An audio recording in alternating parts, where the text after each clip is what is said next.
guriga cawl cilmi cabdalle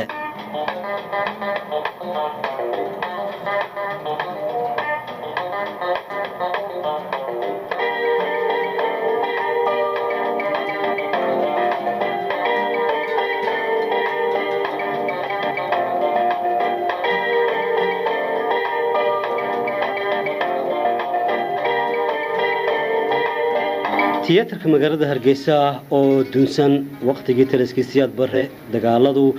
ay dhaxmarayeen dhaqdhaqaaqa wadanigii Soomaaliyeed ee SNM oo xiligaasi uu si weyn taliskaasi u burburiyay isla markaasina dayacnaa